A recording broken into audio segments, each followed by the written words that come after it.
आदाब। Income, savings, investment और digital economy पर बेस्ड खास प्रोग्राम पैसा बोलता है लेकर हाजिर हूं मैं सोनिया सिंह। इस खास प्रोग्राम में आज हम बात करेंगे NCDEX यानी national commodities and derivatives exchange की। NCDEX दरअसल एक ऑनलाइन कमोडिटी एक्सचेंज है जिसमें हमारे मुल्क में बुनियादी तौर पर एग्रीकल्चरल कमोडिटीज में डील किया जाता है। तो हमारे मुल्क में NCDEX कैसे काम करता है और एक आम किसान इससे कैसे फ़ायदा उठा सकता है, इसी को डिटेल में समझने के लिए हमने इनवाइट किया है दो खास मेहमानों को। NCDEX के senior vice president Ramesh Iyer साहब मौजूद हैं और साथ ही मौजूद हैं Indian institute of foreign trade में प्रोफेसर डॉक्टर भाटिया। आप दोनों का हम प्रोग्राम में वेलकम करते हैं। शुरुआत सर हम आपसे करेंगे क्योंकि जानना चाहते हैं और दर्शक खासकर इस बात को लेकर, क्योंकि कमोडिटी एक्सचेंज MCX भी है, एक NCDEX का भी हम नाम सुन रहे हैं, तो ये दोनों अलग कैसे हैं और आखिर करता कैसे है ये काम? सबसे पहले धन्यवाद सोनिया जी और दूरदर्शन को कि आपने हमें मौका दिया। और NCDEX की तरफ से मैं रमेश अय्यर आपको और दूरदर्शन के श्रोताओं को दोबारा नमस्कार, आदाब और सलाम पेश करना चाहता हूं और धन्यवाद देना चाहता हूं कि आपने हमें मौका दिया। जैसे आपने बिल्कुल सही फरमाया कि NCDEX और जैसे दूसरे एक्सचेंज है MCX, ये दोनों एक्सचेंज शुरुआती के दौर में जब सन 2003 में जब एक्सचेंजेस को अनुमति मिली, परमिशन मिली लॉन्च करने की, तो इन दोनों संस्थाओं के दोनों अलग अलग प्रमोटर्स थे। एक तरीके से पहले बात यह है कि अपने को ये समझना होगा कि सबसे प्राथमिक बात यह है कि इन दोनों के एक्सचेंज के दो अलग अलग प्रमोटर्स थे और साथ साथ दोनों की जो शुरुआती का सफ़र रहा है वो अपने अलग क्षेत्रों में रहा है। जैसे अगर NCDEX की अगर आप देखें तो NCDEX ने खास तौर पे जो एग्री कमोडिटीज़ है यानी कृषि जगत के जो कमोडिटीज़ है उसके साथ अपना सफ़र शुरू किया था। और जहाँ तक बात रही MCX की, उन्होंने नॉन एग्रीकल्चर कमोडिटीज़ पर अपना शुरुआती का फोकस दिया था। तो जैसे NCDEX ने पिछले 22 साल से, जब से हम आए हैं, हमारा ये 22वां साल है जब से हमारी स्थापना हुई है, तो तब से हमने एग्री कमोडिटीज़ के जगत में काफ़ी एक तरीके का एक प्राइस रेफरेंस का एक पॉइंट दिया है पूरे इंडिया में। क्योंकि अगर आप देखें, अगर आप कोई भी बाज़ारों में देखें, एग्रीकल्चर वैसे देखा जाए तो एक स्टेट सब्जेक्ट है, ख़ास तौर पे सेंट्रल सब्जेक्ट भी है, कंकरेंट लिस्ट में आती है जैसे आप जानते हैं। तो एग्री में जितना सेंटर की, केंद्र सरकार की या मरकज़ की जो भूमिका है, उतनी भूमिका स्टेट सरकार की भी होती है, राज्य सरकारों की भी होती है। तो इसमें कई सारे मंडियाँ हैं, कई सारे उत्पाद हैं जिनके बारे में ट्रेडिंग होता है हाजिर बाज़ार में। लेकिन NCDEX के आने से क्या हुआ है कि पूरे ऑनलाइन बेसिस में, ऑल इंडिया बेसिस में एक प्राइस की एक डिस्कवरी पैटर्न का एक उभरने का एक देखने को मिला है। तो एक तरीके से जो प्राइस डिस्कवरी का जो एग्री कमोडिटीज़ पे खास तौर पर देखें तो NCDEX की काफ़ी बड़ी भूमिका रही है कि एक नेशनल लेवल पे, एक कौम के एक लेवल पे, पूरे भारतवर्ष के एक लेवल पे हमने पूरे कमोडिटी मार्केट को एक रेट से जोड़ने का एक प्रयास किया है, ताकि चाहे वो किसान हो, चाहे वो आड़तीय हो, व्यापारी हो या कंज्यूमर हो या प्रोसेसर हो, चाहे इस वैल्यू चेन में कहीं भी आप जुड़े हो, तो आप इस रेट को एक तरीके का बेंचमार्क के तरह से देख सकते हैं। और साथ साथ जो जोखिम है, जैसे आपको पता ही होगा कि एग्री कमोडिटीज़ में काफ़ी उतार चढ़ाव होते हैं, प्राइसेस में काफ़ी वॉलेटिलिटी जिसको अपने कहते हैं, वो काफ़ी देखने को मिलता है। तो NCDEX के आने से ये जो जोखिम है, जो प्राइस के जो जोखिम है, उससे बचने के लिए, उससे अपने आप को महफूज रखने के लिए आप एक तरीके से NCDEX कॉन्ट्रैक्ट में भाग लेते हो, जिससे आप अपनी जोखिम को कम कराते हो। चाहे वो आप किसान से जुड़े हो, चाहे आप FPO से जुड़े हो, या चाहे आप प्रोसेसर हो, या चाहे एंड कंज्यूमर हो। तो अगर ये सब पूरी वैल्यू चेन की अगर दृष्टिकोण देखें तो NCDEX की दो तरीके से भूमिकाएं हैं। एक जो अगर संक्षेप में कहा जाए, एक तो है कि आप NCDEX के तरह माध्यम से एक नेशनल लेवल प्राइस डिस्कवरी का एक प्लेटफॉर्म देख रहे हो, और साथ साथ जो रिस्क मैनेजमेंट है, जिसको प्राइस के जो जोखिम है उससे बचने के लिए एक तरीके का एक सॉल्यूशन है ये। तो ये दो पॉइंट ऑफ व्यू मैं आपके सामने रखना चाहता हूँ सोनिया जी। काफ़ी अच्छा एक्सप्लेनेशन है, लेकिन इसको हम और अगर आम भाषा में समझने की कोशिश करें तो मे बी मिस भाटिया यहाँ पर हेल्प करेंगी हमारी। जो हमारे दर्शक हैं अभी तक तो ये बात पक्का समझ चुके होंगे कि जो NCDEX है वो एक तरह से एग्रीकल्चरल कमोडिटीज़ में बहुत डील करता है। दूसरा ये कि पूरे भारत में इसकी कवरेज है। और तीसरा ये कि जो प्राइस है वो एक डिस्कवरी हो जाती है, एक प्राइस कंफर्म हो जाता है। ये नहीं कि कोई चीज़ हमारे यहाँ मिल रही है 100 रुपये में और साउथ में मिल रही है, नॉर्थ में मिल रही है 100 में, साउथ में मिलेगी वो 500 में, ऐसे नहीं है। तो ये एक चीज़ समझ में आई। लेकिन अब अगर आप हमें समझाना चाहें कि इससे एक किसान को किस तरह का फ़ायदा होता है और आज की तारीख में कितने किसानों को इसके बारे में जानकारी है और जिनको जानकारी नहीं है वो कैसे इसका फ़ायदा उठा सके। तो अभी बताया गया है कि कृषि के जितने भी उत्पाद होते हैं उनमें कितनी ज़्यादा उतार चढ़ाव होता है प्राइसेस का, और यही एक चीज़ है जो किसी भी किसान को पसंद नहीं है। हमने कई बार सुना हुआ है, कोई भी कमोडिटी ले लीजिए, जैसे टमाटर ही हुआ, टमाटर के प्राइस सपोजिंग आज ज़्यादा हैं तो किसान को थोड़ा सा उत्साहित हो जाते हैं कि चलो अगर हम भी टमाटर उगाएंगे और बेचेंगे हमें भी काफ़ी पैसा मिलेगा। बट आफ्टर 2-3 महीने के बाद जब टमाटर की फसल आती है तो इतने ज़्यादा फार्मर्स टमाटर उगाने शुरू कर देते हैं, क्योंकि जब उन्होंने उगाए थे तब प्राइस काफ़ी ऊपर था, लेकिन फिर जब फसल आती है तो इतने फार्मर से फसल आती है कि प्राइस एकदम गिर जाता है। तो उससे उनको इतना ज़्यादा नुकसान होता है, क्योंकि जब उन्होंने फसल लगाई थी तब उन्होंने कितने पैसे खर्च किए थे, even on small things like fertiliser उन्होंने लिया, लोन लिया बैंक से, और यही उनका सारा कैलकुलेशन था कि जब हम बेचेंगे हम ये सब वापस भी कर देंगे लोन और हमारा मुनाफा भी अच्छा होगा। लेकिन जब प्राइस ही गिर गई तो उनके तो सारे कॉस्ट वो रिकवर भी नहीं हुए। ये सिर्फ टमाटर के साथ नहीं, हम कई कृषि के उत्पादों के साथ देखते हैं। तो इसीलिए सबसे अच्छी चीज़ जो किसान के लिए होगी कि आज जब वो फसल उगाने की सोच रहा है तब उसको एक ये निश्चित प्राइस मिल जाए कि 4-5 महीने बाद जब मैंने फसल बाज़ार में बेचनी है मुझे ये वाला प्राइस मिले। ऑलराइट, तो एक तरह भविष्य को देखना है, लेकिन भविष्यवाणी हम हमेशा करते तो सब हैं लेकिन गलत सब होते हैं। तो फिर क्या किया जाए? तो कई रास्ते होते हैं, जैसे सरकार हमें देती है मिनिमम सपोर्ट प्राइस। ये सरकार ही बोल देती है कि आप हमें बेच देना, हम आपको ये वाला प्राइस देंगे। तो किसान को तसल्ली हो जाती है कि जब हम बेचने लगेंगे हमें पता है कि हमें कौन सी प्राइस मिलनी है, तो बैकवर्ड कैलकुलेशन करके देख लेते हैं, अगर वो हमें मुनाफा देती है तो हम लेते हैं। लेकिन दूसरा है, सरकार बहुत बड़ी है लेकिन मार्केट के सामने सरकार बहुत छोटी है। जो मार्केट कर सकता है वो कोई भी सरकार नहीं कर सकती, चाहे कितना भी धन हो उस सरकार के पास या उन राज्य सरकारों के पास भी। सो मार्केट क्या करती है? मार्केट भी वही कर रही है। ऑलराइट, वो आज तुम्हें बता रही है कि 5 महीने बाद कौन सी प्राइस आपको मिलेगी। तो इसीलिए हम इसको डेरिवेटिव्स एक्सचेंज बोलते हैं। वो सिर्फ आज की प्राइस नहीं बता रही, वो आपको 4 महीने बाद, 6 महीने बाद उस फसल की क्या प्राइस होगी बता रही है, और आपको एक अवसर भी दे रही है कि आप लॉक कर लीजिए। हम भी मानते हैं कल प्राइस गिर सकती है, 4 महीने बाद तो आधी भी हो सकती है, लेकिन क्योंकि आपने लॉक कर लिया प्राइस, आपको वो ही प्राइस मिलेगी। तो अब जो भी किसान की जितनी भी चिंता थी वो सारी ख़त्म हो गई।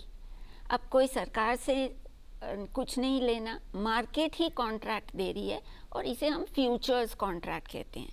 फ्यूचर होता है भविष्य में, तो ये भविष्य की प्राइस दी जा रही है, और हमारी एक्सचेंज, चाहे NCDEX हो चाहे अन्य और एक्सचेंज हो, आजकल तो कमोडिटीज़ हमारे स्टॉक एक्सचेंजेस में भी बेची जा रही हैं, सो वहाँ भी मिलते हैं सारे डेरिवेटिव्स कॉन्ट्रैक्ट। बट ये जो एक्सक्लूसिव एक्सचेंजेस हैं तो ये इनका एक कर्तव्य होता है, और कर्तव्य नहीं, एक तरह गारंटी होती है कि डेफिनेटली अगर कोई भी प्राइस आपने लॉ की, चाहे बेचने के लिए चाहे खरीदने के लिए, किसान को बेचना है, दूसरे को लेना है, तो ये प्राइस जैसे हमारे शेयर प्राइस ऊपर नीचे होती रहती रोज़ के रोज़, और दिन में भी कई बार सिमिलरली कमोडिटी फ्यूचर्स की प्राइस ऊपर नीचे होती रहती। जैसे आपने फ्यूचर्स कॉन्ट्रैक्ट खरीद लिया, इसका मतलब आपकी खरीद की जो प्राइस है फिक्स हो गई। राइट, ऐसे ही आप खरीद सकते हो सेल कॉन्ट्रैक्ट, तो आपकी बेचने की प्राइस फिक्स हो जाएगी। आजकल फ्यूचर्स कॉन्ट्रैक्ट के साथ साथ ऑप्शंस कॉन्ट्रैक्ट भी आ गए, क्योंकि फार्मर कह सकता है कि हमने तो प्राइस आज फिक्स कर ली, लेकिन 6 महीने बाद हो सकता है मार्केट और भी ऊपर चली गई हो, और हम तो फिक्स करके ऐसे ही हम तो भूल गए, हमें तो मिलेगा नहीं। बट अगर आपने ऑप्शंस कॉन्ट्रैक्ट लिया है तो आपको ऑप्शन दिया जाता है, आप जो आपकी कॉन्ट्रैक्ट की प्राइस लेना चाहे वो ले लो, अगर मार्केट की प्राइस बढ़िया है तो वो ले लीजिए। तो ये दो चीज़ें बहुत ही फ़ायदेमंद हैं किसी भी किसान के लिए। मिस भाटिया, मुझे ये बोलना पड़ेगा कि हमारे बहुत सारे प्रोग्राम्स हुए हैं और बहुत सारे एक्सपर्ट्स आते हैं, लेकिन जितनी ब्यूटीफुली आपने जितने सिंपल तरीके से जो बात समझाई है, I have to give the credit to you that it is such a wonderful explanation. धन्यवाद। I am pretty sure कि जो हमारे पैसा बोलता है कि दर्शक हैं वो आज बिल्कुल अच्छे से समझ चुके होंगे कि NCDEX क्या है और इसका ये क्यों महत्वपूर्ण है आज की तारीख में, जब सब कुछ स्मार्टफोन ऑनलाइन, जब सब कुछ चीज़ें डेटा मौजूद है, तो क्यों ना उसका फ़ायदा उठाया जाए।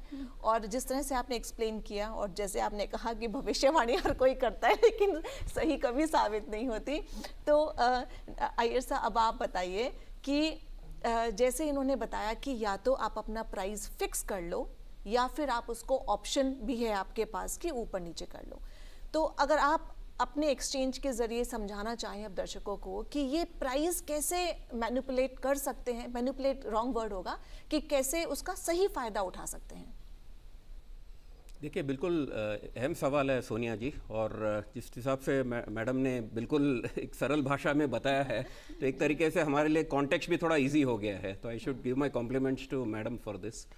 देखिए, जहाँ तक बात यह है कि जैसे आपने बिल्कुल अपने आप को करेक्ट किया एक तरीके से, मैनिपुलेशन वर्ड सही नहीं रहेगा, बिकॉज प्राइस जो है, जो भी भाव है वो सबके सामने है वैसे, और हर किसी को हक है उस भाव में वो ले या खरीद या बेच कर सके।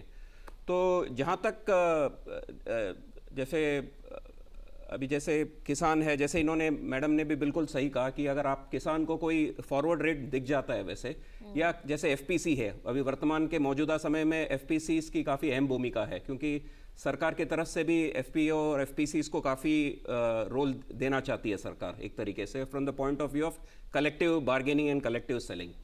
सो अगर उस दृष्टिकोण से देखें तो मुझे ये लगता है कि जो प्राइसेस हैं एक्सचेंज पे, तो they represent the common view एक तरीके से। जैसे अगर एक्सचेंज की परिभाषा में अगर कहे तो ये भाव जो आता है, जैसे मैडम ने बिल्कुल सही कहा, द भाव changes, the price changes at various points of time, even during the day. एक दिन में भी ऐसा हो सकता है कि आपको 1000 भाव दिख सकते हैं सेम कमोडिटी के, बिकॉज वो उस समय पर जो रिफ्लेक्शन होता है कि लोगों का एग्रीगेट सोच क्या है, चाहे एज ए बायर और एज ए सेलर। तो अगर मान लीजिए जो भाव दिखते हैं वहाँ पे, तो उसको जैसे फार्मर है, अभी जैसे मान लीजिए एफपीओ है फॉर एग्जांपल, अभी हमारे यहाँ एटलीस्ट 500-600 एफपीओस काम कर रहे हैं आज के तारीख में। मुझे बताते हुए, दर्शकों को भी बताते हुए भी खुशी हो रही है कि we have made some small step in the aim of the government to help the FPO, कि 500-600 एफपीओ एक्टिवली काम कर रही है हमारे यहाँ। और जहाँ तक बात चालू है कि जैसे भाव आती है वहाँ पे प्लेटफॉर्म पे, तो जैसे आपको अगर भाव मान लीजिए आपको बेचना है उस भाव पे, तो एक तरीके का बीमा है, आप एक तरीके प्राइस की बीमा ले रहे हो उस पे, तो you are taking the price insurance on that, और उस भाव पे अगर जब आप बेचते हो तो आपको एक तरीके का भाव फिक्स हो गया आपके लिए। तो that is how you can take advantage of. तो अब डिमांड एंड सप्लाई का कोई इशू नहीं रहा। डिमांड, देखिए मैं उसकी तरफ आ रहा था कि जो भी कमोडिटी की जो प्राइस है, जो अगर मैं जो एग्रीगेट बायर और सेलर का जो व्यूज है, वो बेसिकली आती है डिमांड और सप्लाई से। अनलाइक, देखिए यही फर्क है कि मैं ये मौका लेके बताना चाहता हूँ व्यूअर्स को कि स्टॉक एक्सचेंज और कमोडिटी एक्सचेंज की अगर आप दृष्टिकोण देखें, तो कमोडिटी एक्सचेंज में जो भाव होती है वो purely beyond because of demand और सप्लाई की वजह से ही, वो डिमांड और सप्लाई का जो इक्वेशन है उसी का एक नतीजा है the price is the ultimate reflection of that equation. और जहां तक स्टॉक मार्केट, वहां पे तो कई सारी दूसरे चीजें भी है, दूसरे फैक्टर्स भी है जो भाव को तय करती है। तो बेसिकली जो भाव की जो रिफ्लेक्शन है, अभी डिमांड सप्लाई की भी कई सारी परिभाषा होती है, in the sense that you can have a local demand price supply, then you can have international factors। अभी जैसे अंतरराष्ट्रीय बाजारों में क्योंकि कई सारे कमोडिटीज हैं अपने एनसीडीएक्स कमोडिटी एक्सचेंजेस जो इंटरनेशनल मार्केट से इन्फ्लुएंस होती है। तो अगर इंटरनेशनल मार्केट से प्राइसेस इन्फ्लुएंस होती है तो ये होता है कि अल्टीमेटली जो वहाँ की जो डिमांड सप्लाई की पैटर्न्स है उसका भी यहाँ पर अपने को रिफ्लेक्शन देखने को मिलता है। तो these are the broader points Sonia ji in this context. Perfect. तो मिस भाटिया ये बताएं कि अब एक फार्मर जो हमारे दर्शक हैं उन्होंने आपकी बात सुन ली और सर की बात समझ ली, और अब उन्होंने सोचा कि चलिए हम यूपी का एक गांव ले लेते हैं। यूपी में मुजफ्फरनगर में शामली में बधेव एक गांव है, चलिए वहाँ पर अनाज उगाया जा रहा है और शुगर केन उगाया जा रहा है, क्योंकि बेल्ट ही वो वाली है, शुगर केन बेल्ट है। तो अब ऐसे में एनसीडीएक्स का वो फार्मर कैसे फ़ायदा उठाए, कैसे एक सेलर बने उसके ऊपर, कैसे कोई क्या मैकेनिज़्म है इसका, कहाँ पे अकाउंट बनाना है। और आपने ये भी कहा था कि एमएसपी भी है सरकार की तरफ से, तो वो सरकार का जो एमएसपी है उस सरकार को बेचने के लिए क्या प्रोसीजर है और एनसीडीएक्स पर बेचने के लिए क्या प्रोसीजर है? तो एक तो है कि एमएसपी हर एक क्रॉप पर नहीं मिलता। सो मोस्टली इट इज़ जो बहुत ही हमारे लिए इम्पोर्टेंट सीरियल्स हैं लाइक वीट राइस, उन पे मिलता है। कुछ अन्य भी क्रॉप्स हैं बट वेरी लिमिटेड, क्योंकि सरकार के लिए इतना सब कुछ मैनेज करना बहुत मुश्किल है और ज़रूरत भी नहीं है जब market is able to function very well. तो सरकार का रोल होता है कि मार्केट जितनी एफिशिएंटली काम करे उतना अच्छा है, एंड सरकार की नीतियाँ वैसी होंगी। अगर एनीवे मिनिमम सपोर्ट प्राइस लेना है तो किसान को अपनी फसल किसी न किसी मंडी में लेके जानी होगी। उस मंडी पर फिर जो भी प्राइस डिक्लेयर किया गया है उसको वो मिल जाता है, बट फसल लेके जानी पड़ेगी मंडी पर। ऑलराइट, और ट्रेडर्स भी अपनी कुछ ना कुछ डिफरेंट प्राइस भी बताते हैं, बट जो भी सरकार की होगी प्राइस वो आपको मिल जाएगी। अभी एनसीडेक्स और अदर एक्सचेंजेस के ऊपर बेचना हो, एक तो फसल आपको लानी नहीं है एक्सचेंज पर, यू नो एक्सचेंज होंगी 2-3 ब्रांचेस 4 ब्रांचेस, सभी के लिमिटेड ब्रांचेस होते हैं। वहाँ पर फार्मर तो बहुत दूर है, वो तो मुंबई दिल्ली में नहीं है, तो वो उसको तो लेकर आना ही एक बड़ी लिमिटेशन हो जाएगी। उसको लगेगा इस एक्सचेंज पर बेचना, पहले तो मैं ट्रक करूं और 1000 रुपये खर्चूं, छोड़िए मैं इधर ही बेच देता हूं। तो उसको लानी नहीं है, इसीलिए सरकार ने बोला हुआ है कि कुछ वेयर हाउसेज हैं जो वो सर्टिफाई करेंगे, एक्सचेंज सर्टिफाई करेगी। उन वेयर हाउसेज में अगर आप रख देते हो तो एक तरह माना जाएगा कि आपने डिलीवर कर दिया है। वहाँ से जिस बायर के पास जाना होगा वो वेयर हाउस से जाएगा, एक्सचेंज से नहीं जाएगा। तो यानी कि किसान ने एक बार वेयर हाउस में रख दिया तो उसकी जो सिरदर्दी है वो खत्म हो गई, अब वो बायर अपने आप आके कलेक्ट करेगा। हाँ, उनको एक वेयर हाउस रिसीट बोलते हैं, वो तो एक तरह रिसीट तो चाहिए ही नहीं, तो कोई भी कह देगा कि आपकी फसल नहीं है, तो एक वेयर हाउस रिसीट दी जाती है। आजकल तो ई वेयर हाउस रिसीट हो गई है, ऑलराइट, तो तुरंत जारी की जाती है। और किसान के लिए भी वो बहुत फ़ायदेमंद है, क्योंकि आप किसी भी बैंक में जाकर बता दीजिए कि ये मेरे पास वेयर हाउस रिसीट है, वो एक तरह की एविडेंस हो जाती है कि आपके पास इतनी फसल है इतने मूल्य की। तो हो सकता है वो 20,000 रुपये की है, तो बैंक भी तुम्हें 10, 12, 15 हज़ार रुपये लोन आसानी से दे सकते हैं, क्योंकि उनको पता है तुम्हारे पास प्रॉपर्टी है, एक तरह की ये प्रॉपर्टी ही होगी, इमूवेबल नहीं, मूवेबल प्रॉपर्टी से ही। और ये भी पता है ये फसल जल्दी बिक जानी है और किसान के पास पैसा आ जाना है। तो बट इम्पॉर्टेंट थिंग इज आप किसी भी वेयर हाउस में नहीं रख सकते, राइट, बिकॉज एक्सचेंज की भी एक रिस्पॉन्सिबिलिटी होती है कि जो आप फसल रख रहे हो वो सचमुच एक क्वालिटी प्रोडक्ट है। चाहे आलू हो, ये नहीं आलू आधा ख़राब हुआ हो और आपने वेयर हाउस में रख दिया और आपको मैंने फसल रख दी, तो प्रॉपर टेस्टिंग होती है, उसके बाद ही आपको वेयर हाउस रिसीट दी जाती है। तो एक तो आपका एक तरह का लॉजिस्टिक्स कॉस्ट होता है, वो आपका कम हो गया। दूसरा, जब आप वैसे मंडी में जाते हो या वैसे सरकारी ऑफिसर्स के पास जाते हो और अपना आप फसल बेचते हो, तो देयर इज़ ह्यूमन इंटरेक्शन, आपको बातचीत करनी पड़ती है, नेगोशिएशन करना पड़ता है।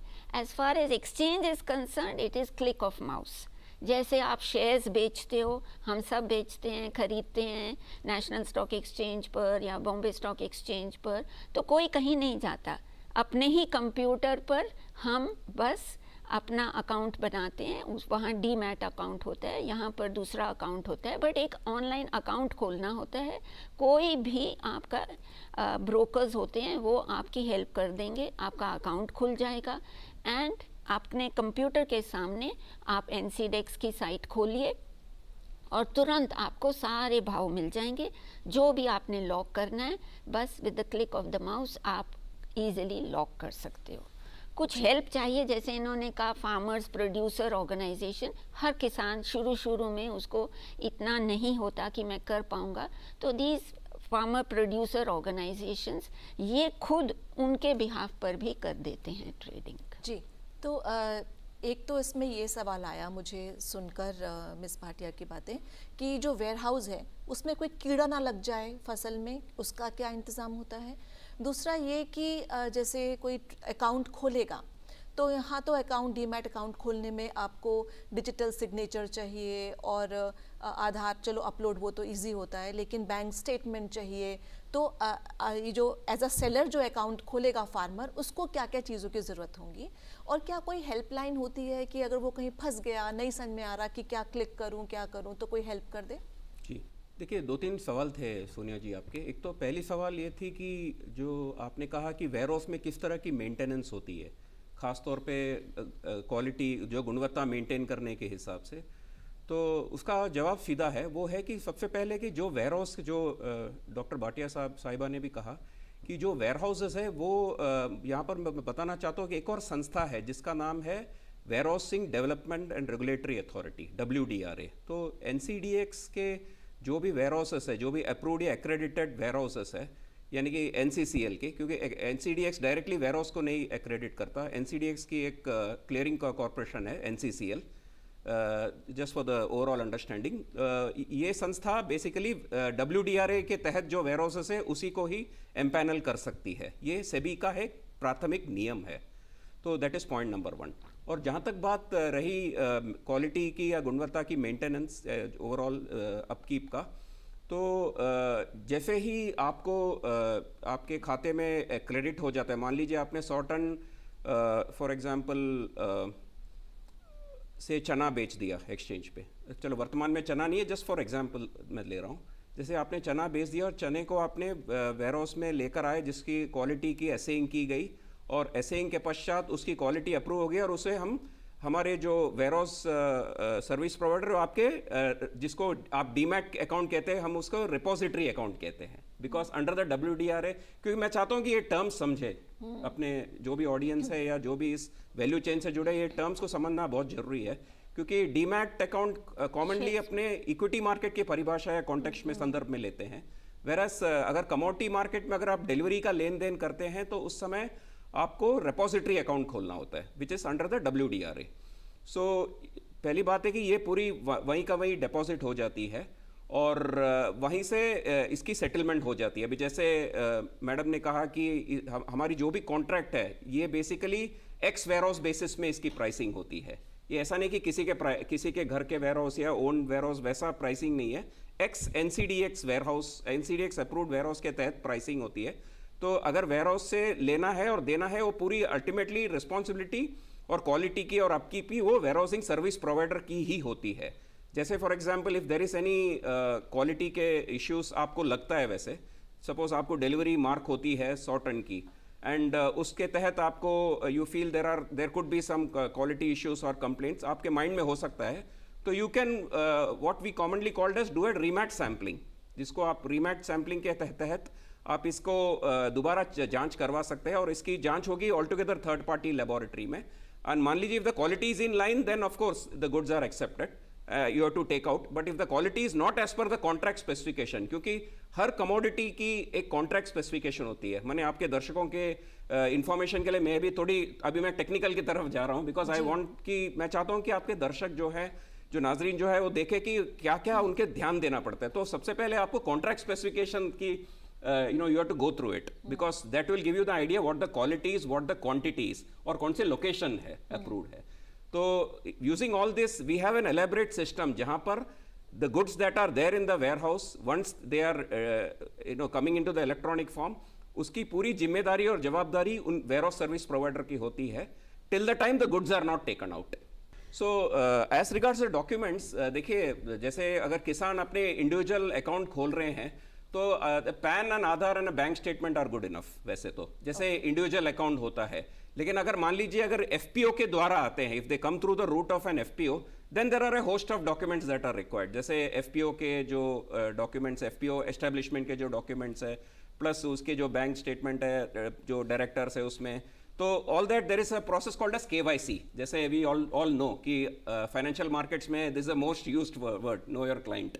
तो उसके तहत you have various documents that are demanded, because they have to, इन्हें अगर इनको खाता खोलना है तो एनसीडीएक्स के जो मेंबर है, बिकॉज एनसीडीएक्स एक एक्सचेंज के रूप में अपने आप को पाता है, and if you have to open an account, you have to open an account with a member of NCDX. You can't open an account directly with NCDX. Okay. NCDX के जैसे ब्रोकर्स हैं, कई सारे ब्रोकर्स हैं, जैसे equity market में जो brokers है, कॉमनली वी फाइंड दैट वही ब्रोकर्स कमोडिटी सर्विसेज भी ऑफर करते हैं। और ब्रोकर का मतलब आपका यहाँ पर ये है एक ऐप जिसमें आप ऑनलाइन अपने फोन में सब कुछ कर पाएंगे, वही इंडिविजुअल। सोनिया जी, एक छोटा सा ये है इसमें कि broker is an entity who is facilitating the trades, जो सौदे हैं, from the client to the exchange. तो चाहे वो ऐप से करे या ब्राउजर से करे या कोई भी दूसरे मीडियम से करे या फोन इन से करे, that is app is basically a medium. ठीक है। तो ब्रोकर बेसिकली ऐसा एक एंटिटी है कि जो एक्सचेंज और क्लाइंट के बीच में खड़ा रहता है, एंड जो सौदा फैसिलिटेट कराता है between the exchange and the client, वो उसकी जिम्मेदारी होती है। जी, he has to collect the margins, he has to make the payout of the margins, जो जैसे डीमैट, जैसे रिपोजिटरी अकाउंट में जो आते हैं उसके खाते में आते हैं, from there he transfers. So he basically अगर मार्केट की परिभाषा देखे तो एक इंटरमीडियरी है वो। बिल्कुल, मैं कहूंगी miss Bhatia, intermediary is a right word, क्योंकि ब्रोकर का नाम सुनते ही कई लोग घबरा जाते हैं, क्योंकि वो मिडलमैन और ये सब, अगर हम अब से 50 साल पहले की बात करें तो एग्रीकल्चर की कितनी ज़्यादा परसेंटेज हुआ करती थी अपनी जीडीपी में, लेकिन वो लगातार घटती जा रही है। अब थोड़ा सा ऑर्गेनिक फार्मिंग की तरफ भी युवा भी काफ़ी आकर्षित हो रहे हैं, एजुकेटेड लोग जाना चाह रहे हैं उसमें। तो उस सब के परिप्रेक्ष्य को देखते हुए आपको क्या लगता है कि एग्रीकल्चर के लिए और हमारे किसान भाइयों के लिए, बहनों के लिए कितना ज़्यादा एक बहुत ही इम्पॉर्टेंट चीज़ एनसीडीएक्स को माना जाए, क्योंकि अब मिडल मैन ख़त्म हो गए हैं, वो जो आपका सौदा महंगे में बेचते हैं लेकिन आपको सस्ता पैसा देते हैं, कम पैसा देते हैं, वो सब काम ख़त्म हो जाएगा। एक तो जैसे मैंने बताया कि वेयर हाउस रिसीट में अगर आपकी फसल को एक्सेप्ट किया गया है तो ये सिर्फ आपको तसल्ली नहीं है कि ये क्वालिटी आपकी फसल की अच्छी है, ये सारी दुनिया को अब पता है जी। राइट, तो आपको हर एक बायर को नहीं बताना कि मेरी ये फसल अच्छी है, और हर एक बायर तुम्हें नहीं कहेगा नहीं मैं तुमसे तब लूँगा जब मैं पहले टेस्ट करूँगा आपकी फसल को, अभी किसी को नहीं करनी। So it is like a certificate to the world कि द क्वालिटी पैरामीटर्स सब मीट हो चुके हैं। राइट, तो इसी से बहुत तसल्ली मिलती युवाओं को। आपने कहा ऑर्गेनिक फार्मिंग, आजकल ऑर्गेनिक फार्मिंग के सर्टिफिकेशन चाहिए, नहीं तो सभी बोलेंगे कि ये एक ऑर्गेनिक फसल है। तो यस, देयर आर बॉडीज जो इशू करती हैं सर्टिफिकेट्स, लेकिन एक बार वंस अगेन मैंने देखा है, स्पेशली मैंने वो इन वेयर हाउसेज में लिया जाए और एक सर्टिफाई किया जाए that this is organically produced. मैंने देखा है मलेशिया फॉर एग्जांपल, इनका काफ़ी फसल होती है ये पाम ऑयल की, इंडिया भी इनसे खरीदता है। तो वहाँ पर अगर देखा जाए तो वहाँ पर भी पाम ऑयल फ्यूचर्स और पाम ऑयल एक्सचेंज है। आजकल उनके वेयर हाउसेज सर्टिफाई करते हैं कि जो उनकी फसल है पूरे सप्लाई चेन में सस्टेनेबल प्रैक्टिसेस वर अडॉप्टेड, तो आपको एक तरह का ग्रीन सर्टिफिकेट इशू किया जाता है। तो आप देखो उस ग्रीन सर्टिफिकेट का कितना महत्व है, क्योंकि ऑर्गेनिक फार्म प्रोड्यूस है या ग्रीन फार्म प्रोड्यूस है तो उसकी प्राइस कई बार डबल हो जाती है।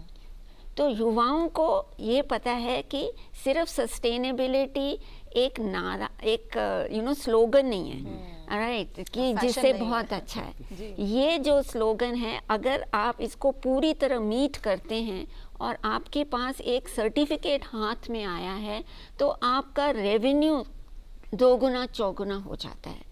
नहीं तो आप हर एक को, जैसे मैंने कहा, आप समझाते रहेंगे, नहीं मैंने ऐसा फर्टिलाइज़र यूज़ किया था, केमिकल फर्टिलाइज़र नहीं यूज़ किया था, मेरे जो पूरे सप्लाई चेन में सब सप्लायर्स उनके ये मैन्युफैक्चरिंग, आपका एक सर्टिफिकेट सब कुछ बोलता है। इसीलिए एनसीडेक्स की बहुत महत्व हो जाती है, क्योंकि विदाउट इट आपको ये सारी चीज़ें करनी पड़ेंगी, आपके लॉजिस्टिक्स कॉस्ट बढ़ेंगे, आपके सर्टिफिकेशन कॉस्ट बढ़ेंगे, आपका कॉन्फिडेंस पब्लिक में उतना नहीं होगा जितना कॉन्फिडेंस पब्लिक का एनसीडेक्स में है, because that's an established institute जो 2 दशक से काम कर रही है। सो डेफिनेटली युवाओं को काफ़ी फ़ायदा होगा। जी, तो क्या एनसीडेक्स पर ऑर्गेनिक सामान भी एक्सचेंज होता है? और दूसरा, मुझे एक चीज़ का कन्फ्यूजन था कि किसी भी सेलर को, किसी भी, जैसे मैंने कहा कि चलो शामली के बधेव में कोई अनाज उगा रहा है, तो क्या उसको पहले अपना अनाज सर्टिफाई करवाना पड़ेगा उस वेयर हाउस में, उसके बाद ही वो उसको सेलिंग ऑर्डर ले सकता है, सेल ऑर्डर ले सकता है, या क्या चक्कर है? देखिए, जहाँ तक पहला सवाल है ऑर्गेनिक में, तो वर्तमान में ऐसे कोई इन स्पेसिफाइड नहीं है कि ऑर्गेनिक बेसिस हैं करके, बिकॉज हमें जो अनुमति है कमोडिटीज लॉन्च करने की, that is as per the SEBI and the Government of India approved gazette, जहाँ पे you have various commodities, spanning agricultural as well as non-agricultural commodities। जहाँ तक रही बात टेस्टिंग की, तो मैं समझता हूँ कि देखिए, जब आपने मान लीजिए आपको वेयर हाउस में माल जमा करना है, तो सबसे पहले मैं पूरी इस प्रोसेस को समझाना चाहता हूँ ताकि आपके ऑडियंस को भी एक आइडिया आ जाए क्या है। तो फर्स्ट ऑफ ऑल उनको पहले अपने प्रोड्यूस को लेकर वेयर हाउस में आना होगा। They have to first get it weighed, उनका जैसे वजन जो है वेट सर्टिफाई करनी पड़ती है। देन उसके बाद क्विंटल्स में होता है या क्विंटल्स में होता है? देखिए, जो majority of the agree commodities की जो ट्रेडिंग ये है, that is on the price on the basis of quintals. तो अल्टीमेटली जैसे ट्रकों का ये रहता है टिपिकली 10 मेट्रिक टन का, जैसे ट्रकिंग की जो ये रहती है कैपेसिटी रहती है, वो 10 मेट्रिक टन से, अगर ट्रेलर बड़े ट्रेलर है तो अराउंड 35-40 मेट्रिक टन की भी ट्रेलर आती है। बट रही बात टेस्टिंग की, तो सबसे पहले उनको अपने प्रोड्यूस को वेयर हाउस तक लेके आना पड़ता है, और वेयर हाउस में आने के बाद जो प्रोसीजर हमने अपने प्रोडक्ट नोट में दिए हैं, तो इसलिए I am once again referring to certain points जो ऑडियंस को ध्यान में रखना चाहिए कि आप अपने एनसीडीएक्स के जो भी कॉन्ट्रैक्ट में डील करना चाहते हैं, सबसे पहले कॉन्ट्रैक्ट नोट अवश्य पढ़िएगा, और उसके बाद जो कॉन्ट्रैक्ट नोट के साथ साथ जो प्रोडक्ट नोट है उसको भी पढ़ना जरूरी है, बिकॉज प्रोडक्ट नोट एक तरीके से आपको पूरा एक डिटेल देता है कि आपको कैसे, what are the steps that you need to follow, जिसके तहत आप डिलीवरी भी कर सकते हैं, डिलीवरी की जो क्लियरिंग एंड सेटलमेंट होती है उसके भी, यानी in short end to end पूरी प्रोसेस उसमें बताई गई है। तो ऑडियंस के जस्ट फॉर द इंफॉर्मेशन मैं दोबारा दोहराना चाहता हूँ। और जहाँ तक बात रही, जब वो प्रोड्यूस लेकर आते हैं तब उसकी परखी की जाती है, खासतौर पे एग्री कमोडिटीज की, जो भी हर एक कमोडिटी की अपनी अपनी वेज एंड मीन्स है, जैसे वो टेस्टिंग होती है, तो उसके तहत उसको उसकी सैम्पलिंग की जाती है। In some cases where we feel जरूरत है तो हम 100% सैम्पलिंग भी कराते हैं in some extremely sensitive commodities. तो उसके तहत पहले परखी की जाती है, फिर उसकी जहाँ जहाँ विजुअल है, because in many cases visual examination is what is often done, और जहाँ जहाँ उसकी जैसे मॉइस्चर टेस्टिंग होना है या दूसरे जो बाकी जो केमिकल टेस्टिंग होना है, वो भी होने के बाद ही हम सर्टिफाई करने के पोजीशन में रहते हैं कि this is good for delivery और नॉट गुड फॉर डिलीवरी, और उसके बाद ही वो उसको आपको आपके जो रिपोजिटरी अकाउंट में उस पर चढ़ाया जाता है। तो just like you have a demat, अगर if those of us who are familiar with the demat system equity market में, जैसे आप फिजिकल शेयर सर्टिफिकेट को, मैं ऑलमोस्ट 20-25 साल पुरानी बात कर रहा हूँ अभी, जब ये डीमैट सिस्टम इंट्रोड्यूस किया गया था, तब आप फिजिकल सर्टिफिकेट लेके आते थे और के जो RNT एजेंट है वो देखते थे अगर it is in line with the folio number and other details, and उसके बाद ही वो अप्रूव करते थे और एक्सटिंग्विश करते थे फिजिकल सर्टिफिकेट को। तो a similar process is follow, of course here nothing is extinguished, क्योंकि the goods that are coming into the warehouse, उसकी जांच पड़ताल होती है, परखी की जाती है, एंड ओनली जब वो NCDX की जो धारा है, NCDX स्पेसिफाइड क्वालिटी की धारा के हिसाब से होती है, ओनली देन उसको डीमैट अकाउंट में आपके रिपोजिटरी अकाउंट में चढ़ाया जाता है। और ये जो सेलर है वो अपना प्राइस तय कर सकता है कि भाई मैं इतने में ही बेचूंगा? बिल्कुल, देखिए प्राइस तो सेलर का ही है सोनिया जी। देखिए बिकॉज जब तक सेलर, देखिए सौदा कब होता है, जब सेलर बायर एक रेट पे सौदा करते हैं, तो अल्टीमेटली बायर का जितना रेट है वो सेलर का भी वही रेट है, तो seller is a counter party. और अगर जैसे अगर हम सिंपल एग्जाम्पल अमेजोन का लें जी, तो वो जब भी अपना कोई प्रोडक्ट कोई डिस्प्ले करते हैं तो उस पर उन्होंने अपना पॉजिटिव्स बताए होते हैं कि इसमें ये अच्छा है, इसमें ये अच्छा है, इसमें ये अच्छा है। क्या एक रिपोजिटरी अकाउंट होल्डर अपने जो सामान बेच रहा है आपके प्लेटफॉर्म पर बता सकता है कि मतलब उसको एक सेलिंग मेथड्स अपने इम्प्रूव कर सकता है उसमें कि नहीं? देखिए थोड़ा फर्क है इसमें, बिकॉज जैसे अपने अमेजोन में बात करते हैं तो Sonia ji we are talking of a product basically, यानी we are talking of a brand या प्रोडक्ट।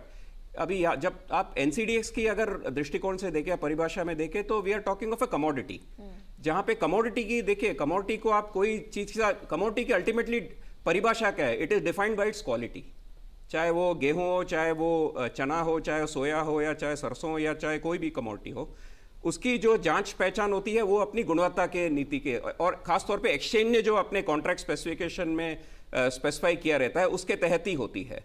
तो जहाँ तक बात है, जब कोई सेलर लेकर आता है उसकी जांच पड़ताल होती है, and finally what we do is we issue a certificate also to the seller कि आपकी ये रेंज में, जैसे मॉइस्चर है, फॉर एग्जांपल मैक्सिमम मॉइस्चर जैसे उदाहरण के तौर पे 14% है, तो if the moisture is found at 13%, तो ही और इट इज फाउंड एट से स्लाइटली लेस देन 14%, एटलीस्ट उसको पता भी चलता है अगले बार और थोड़ा ड्राई करने से मैं भी और थोड़ा ये कर सकता हूँ, मॉइस्चर को मैं इंप्रूव करा। तो those are the other ways of trying to adhere to the quality. और जहां तक ये प्रोडक्ट और कमोडिटी में फर्क है कि कमोडिटी की एक overall contract specification, quality specification रहती है, उसके तहत आती है, तो it is defined as an acceptable grade. और साथ साथ एक और पॉइंट मैं आपके दर्शकों के ध्यान में लेकर आना चाहता हूं कि इट इज नॉट दैट सिर्फ एक ही क्वालिटी एक्सेप्टेड है। एक्सचेंज के अगर आप कॉन्ट्रैक्ट स्पेसिफिकेशन पर ध्यान दें तो इन सम केसेस आपके पास बेस ग्रेड होता है, बेस ग्रेड के साथ साथ we also have a premium और अ डिस्काउंटेड ग्रेड ऑल्सो। तो it is not that only one grade is acceptable, क्योंकि एक मैट्रिक्स होता है एक तरीके से कि वेरियस पैरामीटर्स के द्वारा एक मैट्रिक्स डिजाइन किया गया है जहां पे आपकी क्वालिटी की भी एक अलग जांच होती है, so long as it is falling within the acceptable range as specified in the contract specification. इसी पर एक सवाल मेरा ये था कि सपोज जो फार्मर है उस एरिया में, उसे कैसे पता चलेगा कि आपके वेयर हाउसेस कहाँ कहाँ पर हैं? बहुत अहम सवाल है। देखिए हमारे जो कॉन्ट्रैक्ट, जैसे मैं अगेन एंड अगेन मैं कॉन्ट्रैक्ट स्पेसिफिकेशन का ध्यान आकर्षित कर रहा हूँ। इसका कारण यह है कि देखिए जो कॉन्ट्रैक्ट स्पेसिफिकेशन है, सबसे पहले वो हमारे वेबसाइट पे उपलब्ध है। अगर आप हमारे NCDX के वेबसाइट में जाए www.ncdx.com, तो उसके वहाँ पर एक प्रोडक्ट सेक्शन होता है। तो प्रोडक्ट सेक्शन में अगर आप क्लिक करें तो यू हैव वेरियस सब कमोडिटी के सब कैटेगरीज, जैसे ग्वार कॉम्प्लेक्स है, कॉटन कॉम्प्लेक्स है, स्पाइसेस कॉम्प्लेक्स है, या कॉटन या दूसरे मेटल्स है। तो अगर आप उसमें जाए तो यू फाइंड दैट वहाँ पर दो चीज़ होते हैं, एक तो कॉन्ट्रैक्ट स्पेसिफिकेशन और दूसरी है प्रोडक्ट नोट। अगर आप दोनों देखें तो दोनों में आपको क्वालिटी का पूरा ये डिटेल्स मिल जाएगा। और साथ साथ हमारे जो ब्रोशर्स है, जैसे ये तो रहा डिजिटल वर्ल्ड के लिए, लेकिन अगर मान लीजिए अगर आप कोई ब्रोकर से संपर्क में हो फिजिकल रूप में, तो आप उनके ऑफिस जाते हो तो कई सारे ब्रोकर्स के ऑफिस में हमारे ब्रोशर्स उपलब्ध है, चाहे वो जो भी कमोडिटी कैटेगरीज है सबके ब्रोशर्स हम टाइम टू टाइम अपडेट करते हैं और ऑलमोस्ट एवरी ब्रोकर को हम प्रोवाइड करते हैं बेस्ड ऑन डिमांड।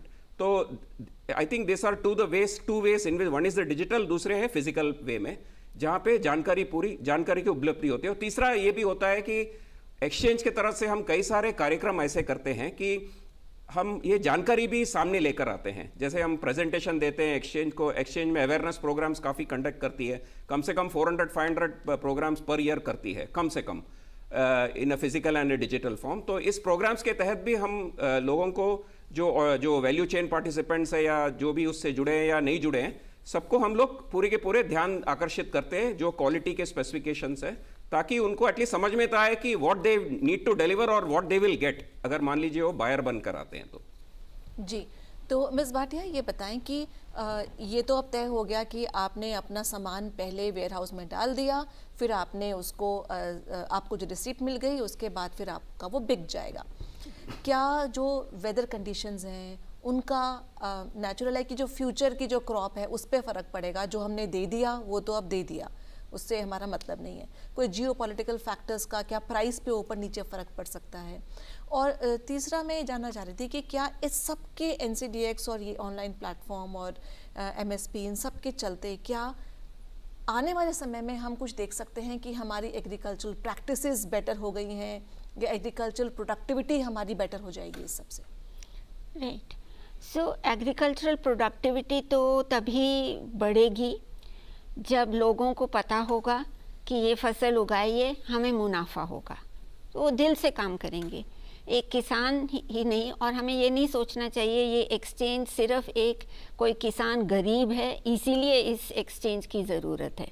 अब तुम हर देश में USA ले लो, मैंने आगे मलेशिया का एग्जाम्पल दिया था, जो ऑर्गेनिक फार्मिंग मैंने मेंशन किया था क्योंकि वहाँ पर शुरू हो गया है, हमारे देश में भी शुरू हो जाएगा। लंदन देख लो, इतना बड़ा फिनेंशियल फ्यूचर्स मार्केट है। हमारे ही लोग, हमारे ही किसान शुगर वगैरह, जो अगर उनको लगता है कि हमारे यहाँ कॉन्ट्रैक्ट्स उतने रोबस्टली नहीं हो रहे किसी भी एक्सचेंज में, तो वो बाहर की एक्सचेंजेस में जाकर भी कर रहे हैं। जैसे शुगर फ्यूचर्स देख लीजिए, तो लंदन इंटरनेशनल फ्यूचर्स कॉन्ट्रैक्ट, वहाँ पर जाके जो एक्सपोर्ट और इंपोर्ट में हैं उनको काफ़ी नॉलेज है, उनको पता है कि ये डेरिवेटिव कॉन्ट्रैक्ट हम नहीं लेंगे तो रिस्क हमारे हाथ में ही हम लेकर उसको हमेशा पकड़े रहेंगे, जो हमारे लिए अच्छा नहीं है। क्योंकि कोई भी जो एक्सपोर्ट कर रहा है या इंपोर्ट कर रहा है उसको पता है वो अपने देश के बाहर कदम रख रहा है, जहाँ पर अनसर्टेनिटी ज़्यादा है, जहाँ प्राइस फ्लक्चुएशन काफ़ी हो सकती है। बायर तुम अपनी फसल आज दे रहे हो, पैसा आपको बाद में मिलना है, तो काफ़ी सारी अनसर्टेनिटीज़ होती हैं। तो इसीलिए जो भी कोई एक्सपोर्ट या इंपोर्ट कर रहा है वो सबसे पहले सोचता है कि इस जो रिस्क मेरे हाथ में है उसको मैं कैसे कंट्रोल कर पाऊँ। तो अगर आपके देश में कमोडिटी फ्यूचर्स एक्सचेंजेस उतनी सारी नहीं हैं या उनका प्रोडक्ट जो है वो कवर नहीं कर रही हैं, तो all these exporters and importers बाहर जाके वो हेजिंग कर रहे हैं, इंक्लूडिंग हमारे oil marketing companies, HPCL, IOCL, क्योंकि वो क्रूड ऑयल लेते हैं, रिफाइंड ऑयल बेचते हैं, वो भी तो एक कमोडिटी है, तो वो भी बहुत हेजिंग करते हैं। क्योंकि इतना ज़्यादा क्वांटिटी होता है कि अगर आप हेजिंग नहीं करोगे तो डेफिनेटली एक तरह आपको नुकसान झेलना पड़ेगा, जो हमारे गरीब फार्मर्स जिनको पता नहीं है कि ऐसे एक्सचेंजेस बने हुए हैं जहां आपका रिस्क बिल्कुल ज़ीरो हो जाता है क्योंकि आपकी प्राइस एकदम पक्की हो जाती है। तो डेफिनेटली प्रोडक्टिविटी बढ़ेगी जैसे ही एग्रीकल्चरल इंफ्रास्ट्रक्चर और भी मजबूत होता जाएगा। जी सॉरी सोनिया जी, आपके अनुमति हो तो जस्ट बिकॉज डॉक्टर मैडम ने बिल्कुल she have touched upon the very important points, लेकिन इसमें एक दो तीन बातें मैं ऐड करना चाहता हूँ, क्योंकि देखिए मैं ये बताना चाहता हूँ कि NCDX की क्या भूमिका रही है इन टर्म्स ऑफ जो प्रोडक्टिविटी है। एक छोटी सी NCDX की भी अपनी भूमिका है। अभी जैसे हमने जब शुरू किया था इस सफ़र को 2003 में, तो स्टैंडर्ड्स उतने प्रेवलेंट नहीं थे, क्योंकि हर एक कमोडिटी की अपनी अपनी लोकल स्टैंडर्ड थी। अभी जैसे फॉर एग्जांपल सरसों का जो स्टैंडर्ड भरतपुर में है और आगरा में है या हापुड़ में है या और कहीं है, वो अलग अलग था। वैसे NCDX के आने से दो तीन चीज़ें हुई है। एक तो है कि क्वालिटी की स्टैंडर्डाइजेशन हुई है, क्योंकि जो क्वालिटी NCDX की जो कॉन्ट्रैक्ट स्पेसिफिकेशन में लिखी गई है, that is the result of कई सारे लोग जो, क्योंकि हमारे हर कॉन्ट्रैक्ट हर कमोडिटी में एक प्रोडक्ट एडवाइजरी कमेटी रहती है जिसके तहत ये क्वालिटी की पूरी डिसीजन आती है। एंड NCDX के चलते चलते पिछले 20-22 साल में काफ़ी हद तक क्वालिटी की जो है वो एक तरीके स्टैंडर्डाइजेशन आई है। और साथ साथ जैसे दूसरे संस्थाएं भी आई है उसके बाद, जैसे FSSAI के नाम से जानते हैं अपने, तो food safety and security standards association of India. तो अभी देखेंगे तो कई सारे कमोडिटीज NCDX के they are aligned with the FSSAI standards. तो एक तरीके से NCDX की भी अपनी भूमिका रही है ओवरऑल क्वालिटी को एक तरीके से एक परिभाषा देने की and making it more prevalent and easily known to all the value stake holders. तो ये एक छोटा सा दो सेंस ऑफ माई। हाँ, मुझे इनफैक्ट मैं यही सोच रही थी कि अगर आप दर्शकों को बताना चाहें कि कोई ऐसी चीज़ है, अगर वो रिपोजिटरी अकाउंट खोलते हैं और वो सेलर बन जाते हैं, तो किन चीज़ों का ध्यान रखें? कोई ऐसी चीज़ें हों स्पेसिफिकली जो कई बार लोग गलतियां कर जाते हैं, उन्हें पता नहीं होता। देखिए, एक तरीके से रिपोजिटरी अकाउंट आने से तो जो कई सारे गलतियां जो पुराने होती थी उसका एक तरीके का सॉल्यूशन है। अभी जैसे फॉर एग्जांपल पहले के ज़माने में पर्चियां दी जाती थी। जैसे आप अपना एग्रीकल्चर प्रोड्यूस लेकर वेयरहाउस में जाते थे, तो जब आपकी गुणवत्ता पास होती थी तब आपको पर्ची देते थे, और वो पर्ची वॉज प्रोन टू मिसयूज। तो एक तरीके से जो रिपोजिटरी अकाउंट की जब स्थापना हुई थी पिछले NCDX में, तो खैर कई वर्षों से डे वन से हम लोग इलेक्ट्रॉनिक फॉर्म में ही डिलीवरी का लेन देन करते हैं। तो एक तरीके से वो एक डिसएडवांटेज जो है बाजार में, जो जिसके हिसाब से फेक रिसीट्स घूमते थे या फेक कहते हैं पर्चियाँ घूमती थी, और जिससे दूसरे इफेक्ट्स भी होता था, जैसे मल्टीपल फाइनेंसिंग होता था, तो वो सब एक तरीके से ख़त्म हो गया है इस वजह से। क्योंकि जो आपको जो रिपोजिटरी अकाउंट मिलता है उस पर जो क्रेडिट आती है, that itself is a result of ironing out other issues. तो मेरे ख्याल में जो रिपोजिटरी अकाउंट, हाँ, just ensure that nobody tempers with it, in the sense that ऐसा जैसे डीमैट अकाउंट में होता है, कभी कभार होता है कि ऐसा ना हो कि आप किसी के हाथ में दे दे, हवाले दे दे और उसको मिसयूज करे। Just you have to focus on that. Otherwise जो पास्ट प्रैक्टिसेस के जो नेगेटिव पॉइंट्स थे, वो एक तरीके से रिपोजिटरी अकाउंट के आने से वो सब एक तरीके से सॉल्यूशन मिल जाता है उसमें, in the form of electronic receipt. ये बताएं कि जैसे एक प्रॉब्लम जो भारत में किसानों की है कि उनका जो जोत का साइज है वो बहुत कम है, क्योंकि वो चाहे पुराना पुश्तैनी चलता आ रहा है, वो बढ़ता रहा सब में, और छोटा छोटा खेत है। तो क्या NCDX के बाद और इससे उत्साहित होकर और इसके पॉजिटिव्स देखकर और इसके एक्सपीरियंसेस कर कर, इसका फ़ायदा उठाकर, क्या आने वाले समय में हम ये भी देख सकते हैं कि कुछ फार्मर्स मिलके इकट्ठा कर रहे हैं, एग्रीकल्चर फसल उगा रहे हैं और इससे उनको फ़ायदा हो रहा है? यस, हर एक एक्सचेंज में हम एक वर्ड यूज़ करते हैं, लॉट साइज भी कम से कम कितनी होनी चाहिए।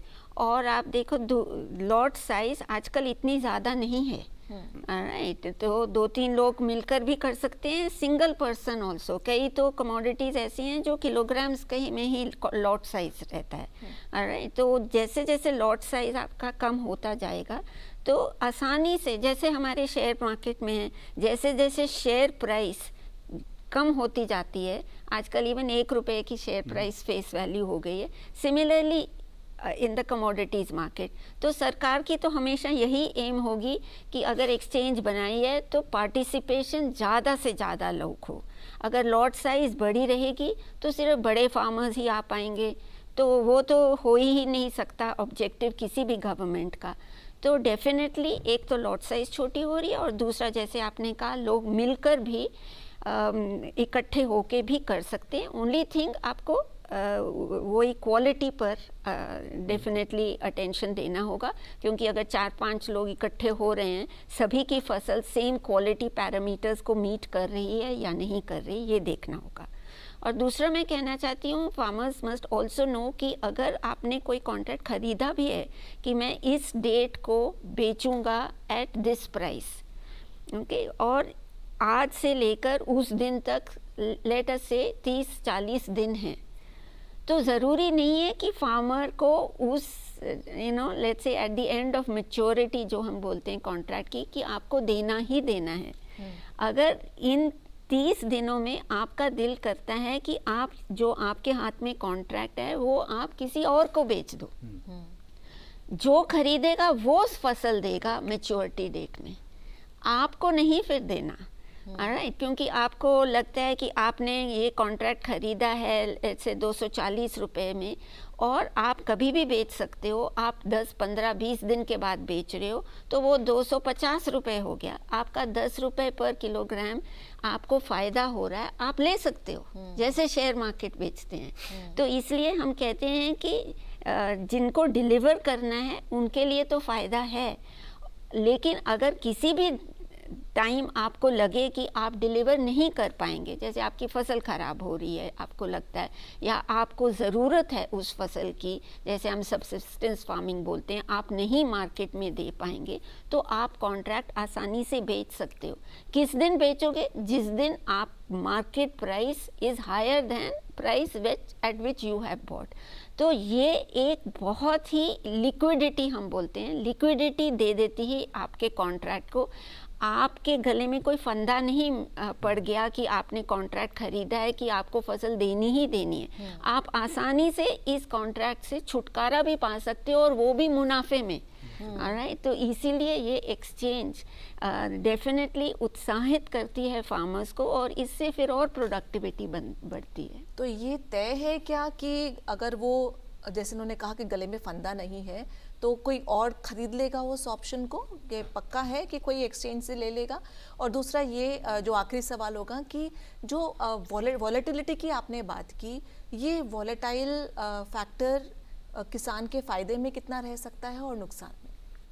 देखिए सोनिया जी, जहाँ तक रही बात आपने कहा है, जो मैडम ने भी बिल्कुल सही एक्सप्लेन किया है उसे, बट मैं आपको एक ही जस्ट चीज़ कहना चाहता हूँ कि कमोडिटी एक्सचेंज आपको एक तरीके का फ्लेक्सिबिलिटी देता है कि ऐसा नहीं कि अगर आपने मान लीजिए एक सेल का सौदा लिया, आपने बेचा, तो ऐसा ऑब्लिगेशन आप पर तभी आता है जब आप एक्सपायरी तक खड़े रहते हैं सौदे में। अगर मान लीजिए उसके पहले, जैसे मैडम ने बिल्कुल सही कहा कि आपको एक तरीके से एक फ्लेक्सिबल रूट दे देता है कि अगर मान लीजिए कोई भी कारणवश से आप उस डिलीवरी के तहत नहीं जा सकते हो, तो you can always exit that position at a profit और at a loss, whatever that is. तो एक तरीके से, क्योंकि जरूरी नहीं कि हमेशा प्रॉफिट हो जाए, इट इज़ नॉट नेसेसरी कि हमेशा प्रॉफिट हो जाए, प्रॉफिट हो तो अच्छी बात है, नहीं हो तो still at least it gives you that exit root, इसी को लिक्विडिटी बोलते हैं एक तरीके से। और ये तो पहला इसका सवाल जवाब था। हाँ, वॉलेटिलिटी में जहाँ तक बात है, देखिए किसान के लिए वॉलेटिलिटी देखे तो अच्छी चीज़ नहीं है वैसे। तो अगर एक्सचेंज की जो ओरिजिनल पर्पस है, जो मेन रीज़न है एक्सचेंज की आने की, वो है कि कैसे इस वॉलेटिलिटी का ये एक सॉल्यूशन मिले लोगों को, क्योंकि वॉलेटिलिटी कोई भी प्रोड्यूसर के लिए अच्छी नहीं है खास तौर पे, और किसान को तो हम प्रोड्यूसर ही मानते हैं। एग्रीकल्चर में वैल्यू चेन में देखें तो किसान इज़ द प्राइमरी प्रोड्यूसर। तो वॉलेटिलिटी जनरली उसके लिए अच्छी नहीं रहती है, खास तौर पे किसान और एंड यूज़र दोनों के लिए अच्छी नहीं रहती है। लेकिन क्या है कि एक्सचेंज के तहत उनको एक मौका मिलता है कि इस वॉलेटिलिटी से बच के निकले, बिकॉज वॉलेटिलिटी इज अल्टीमेटली एक फैक्ट ऑफ लाइफ है, चाहे कोई भी बाजार में हो अपने, वो एक फैक्ट ऑफ लाइफ है। लेकिन उससे कैसे बच के चले और उससे कैसे अपने जोखिम को बच के चले, वो एक एक्सचेंज में उनको एक सुविधा मिलती है।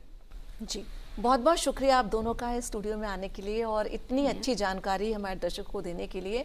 तो हम दर्शकों को यही कहना चाहेंगे कि इतने अच्छे से समझाया है हमारे दोनों गेस्ट ने, दोनों मेहमानों ने, कि अगर आप किसान हैं तो अपने आप को और जागरूक बनाइए, पढ़िए लिखिए, पता कीजिए कि NCDX कैसे काम करता है, आप इसका कैसे फ़ायदा उठा सकते हैं, क्योंकि आप ही के लिए बनाया गया है।